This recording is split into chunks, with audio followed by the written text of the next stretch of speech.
para darnos cuenta de que en nuestro sistema funcionamos como reflejos automáticos, actuamos de forma mecánica.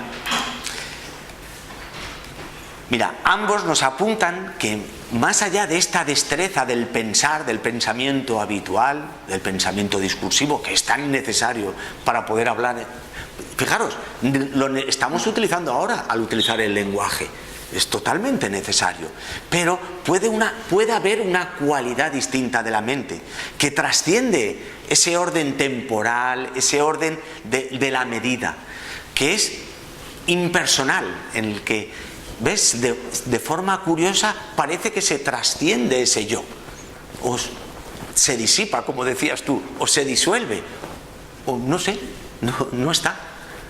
Parece mágico, ¿eh?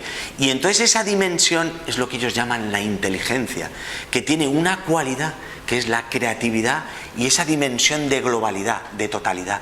Por eso es capaz de ver cosas distintas, nuevas. Esa es la clave de la nueva educación.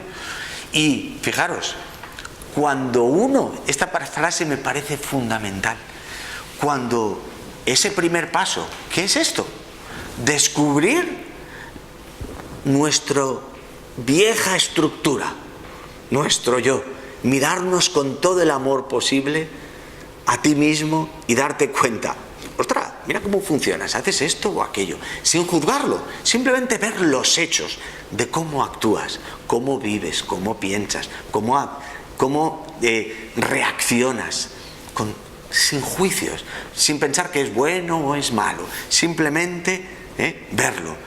Y entonces descubrimos sus funciones, su función fisiológica, si no yo no sabría volver a casa, por eso sé cómo me llamo, por eso sé cómo te llamas ahora, Marco, por eso, pero también descubrimos sus limitaciones, su función llega hasta aquí, ya no puede llegar más, porque opera en este marco. Fijaros, descubrir el marco de la realidad de los hechos no es juzgarlo, no es decir me gusta o no me gusta, simplemente es ver la realidad de los hechos tal y como son, sin juzgarlo. Entonces, fijaros la frase, cuando uno descubre la limitación de lo viejo, yo pondría el marco de actuación de lo viejo en todas sus funciones, con sus fronteras, sus limitaciones, sus virtudes, Entonces, fijaros, ese mismo descubrimiento, esa observación pura, abre a una nueva dimensión. Es como si toda la estructura vieja pierde fuerza y surge una fuerza nueva en nuestra cualidad mental, que es lo que llama la inteligencia. Y surge sola, sin llamarla. No la buscamos, viene sola. Cuando descubrimos, como decía Sócrates, esa es la paradójica socrática, que al pobre tanto después también le decían, pero ¿cómo puede ser que la virtud sea fruto del conocimiento profundo? Por eso decía Sócrates, esto lo comentaré mañana, que claro, ¿cómo es posible eso? Él nos decía, no es posible conocer el bien y no hacerlo. Aristóteles decía, hombre, es lo que os comentaba antes del hábito. Necesitamos deshabituarnos. Nuestra estructura mental no está preparada para eso. Y no. Tenía razón también Aristóteles. Él seguía en un método. La propuesta socrática era muy directa, como la de Krishnamurti. No te preocupes, descubre con profundidad la realidad de los hechos y esa inteligencia surge sola. Por eso hablaba Krishnamurti que de esa inteligencia surge el recto pensamiento y la recta acción, con palabras de Krishnamurti, como la virtud de la que hablaba Sócrates. Y fijaros, por eso esto es la visión de lo que es la meditación para Krishnamurti. La esencia de la meditación es comprensión, es la comprensión, un nuevo aprendizaje, en un movimiento, fijaros, constante del conocimiento de uno mismo y la totalidad del vivir. Digamos que el método de Krishnamurti no tiene fin, ese método sin método, es pura vida. La vida vive, nace y muere en cada momento. Nuestras células nacen y mueren y se van renovando.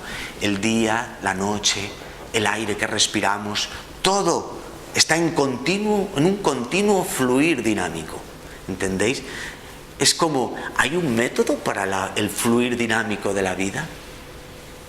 Es un verdadero fluir. La propuesta socrática o la propuesta de Krishnamurti es esa comprensión, esa educación, ese nuevo aprendizaje vivo y continuo. O sea, digamos que no tiene fin, no hay resultado que alcanzar. Es el primer paso y el último. Entonces dice, cuando usted aprende a conocerse, se observa su forma de caminar, de comer, de hablar, la murmuración que hacemos a veces, el odio, los celos. Si se da cuenta de todo eso, fijaros, simplemente darse cuenta no es juzgar, simplemente ver los hechos que se producen. Si se da cuenta de todo eso que ocurre dentro de usted, sin elección alguna, sin juzgar, sin condenar, eso es parte de la meditación. Indudablemente, para mirarnos así a nosotros mismos necesitamos esa calma que hablaban los budistas, ese samatha. A lo mejor si vamos con una hiperactividad mental o estamos frenéticamente, como hablaban los budistas, de la mente de mono que va saltando de rama en rama y no tiene un momento de calma, difícil será que podamos mirarnos a nosotros mismos. Pero ahora mismo todos los que estamos aquí creo que tenemos la calma suficiente para hacerlo ya. Quizás, necesitamos esa pequeña práctica de respirar y mirarte a ti mismo. No es una práctica muy extensa en tiempo ni en complejidad, pero hay que hacerla, porque uno puede decir, no, es que mi estado no está preparado porque yo soy muy imperfecto, tengo muchos condicionamientos. Pues tal y como decían los budistas, el conflicto, el error, los celos, tus condicionamientos son una gran oportunidad. Nosotros empezamos por ahí. Comprenderse es comprender todo eso, tu murmuración, tus celos, tus reacciones, tus afectos, todo eso. ¿Entendéis? Entonces, así pues, por eso decía, la meditación puede realizarse mientras viaja en autobús, o cuando camina por los bosques, o escucha el canto de los pájaros, o miras el rostro de tu esposa o el de tu hijo, o ahora mismo la estamos haciendo. O en un sillón, o en una banqueta de meditación, también la podemos hacer. A mí me encanta, o durante la meditación musical. Hay tantas facetas y tantas dimensiones, se puede hacer en todos los sitios.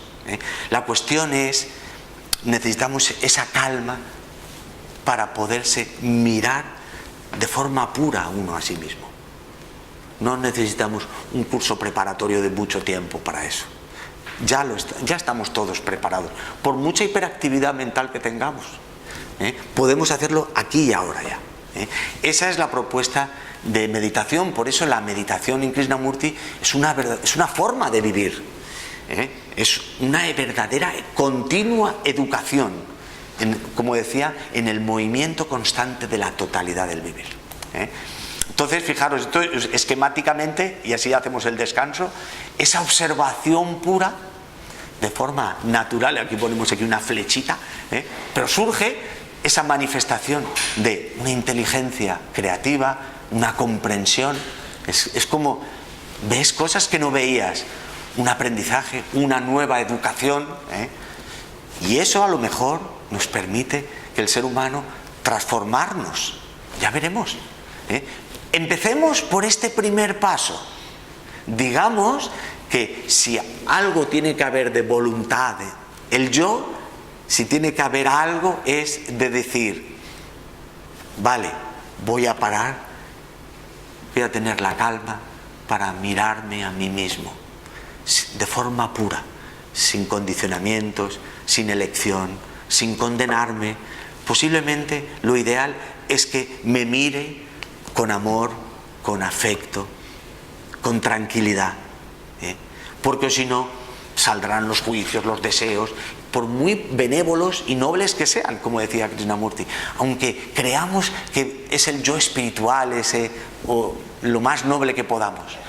Este es el primer paso, y lo demás, en el camino directo que hablabas tú, Antonio, vendrá solo. Bueno, ya veremos si viene. Quedémonos aquí, porque si no, yo me condiciono a mí mismo o os condiciono a vosotros. Toda la intensidad en este primer paso, todo el trabajo en ese primer paso. Por eso Krishnamurti, su propuesta era tan intensa, pero en ese primer paso, lo demás. Mirar este texto. Intención, descubrir. Esto es un texto de Krishnamurti. Este lo puse adrede después de eso. Tenemos que descubrir, y para descubrir tiene que haber intención, búsqueda, investigación. La intención es, el yo habla de intención y de voluntades. Es esa primera intención la que necesitamos. Mientras esa intención, esa pasión de descubrir, de inquirir lo más profundamente, sea débil o no exista, la mera afirmación, si solo es que tenemos la intención ahora y volvemos a tener la intención en el próximo seminario, dentro de 2 años, cuando, si a Antonio le apetece volver a repetirlo, y volvemos a tener la intención, no va a servir de nada. La mera afirmación o un deseo casual de investigar acerca de uno mismo tiene escasa importancia. Por eso Sócrates lo dijo hace 2500 años, y estamos exactamente igual, posiblemente. No hemos avanzado demasiado. En algunas cosas sí, pero en la evolución de la conciencia aún seguimos las diferencias sociales, la destrucción de nuestro planeta, incluso es peor todavía, la crisis del hombre, las guerras. Solo hace falta ver el telediario y te vas hundido. Por eso, intención para el primer paso, la observación pura, la meditación. Entonces, yo creo que mira esto, lo que hablábamos, no hay método para el conocimiento de uno mismo. No hay pues, os lo voy a leer, pues ya que Marco antes ha salido, no hay pues método alguno para el conocimiento de uno mismo. Buscar un método implica invariablemente, es lógico, el deseo de alcanzar algún resultado. Es muy racional eso. En realidad, no queremos comprendernos a nosotros mismos, ni a nuestros impulsos y reacciones, ni a todo el proceso de nuestro pensar, tanto consciente como inconsciente. Lo que buscamos con el método es conseguir asegurar el resultado. Ese estado no dual. Queremos ser no duales. Y entonces, ¿dónde podemos comprar el mejor método para alcanzar ese resultado? Ahí está un poco la paradoja. La paradoja es que no hay método, no hay compra. La intensidad está en el primer paso. Ya veremos qué surge. A lo mejor no compramos nada, ni hay nada detrás. Si no tiene una posición establecida, el deseo de alcanzar el estado no dual, por ejemplo, ni tiene certeza de nada, no tenemos ni logro alguna, tendrá libertad, que es lo que hablabas, Antonio, para mirar, para actuar. Si no, no somos libres. Y cuando mira con libertad, todo es nuevo siempre. Fijaros esta frase, esta es demoledora, Un hombre que se siente seguro es un ser humano muerto. Es tremenda, Y es un ser humano muerto con respecto a esa dimensión de la inteligencia creativa, de la libertad. En cambio es un ser humano muy vivo en cuanto a la dimensión intelectual, del progreso, de la evolución espiritual también, de alcanzar un estado, de la progresión, de un método racional y eficaz. Será muy vivo, pero en esa otra dimensión que hablan algunos, es un ser humano muerto. Es paradójico esto, y es muy radical. Este hombre era... Y esto es lo que os comentaba de la libertad. Krishnamurti nos propone la libertad con respecto a toda autoridad y resalta la importancia de la duda.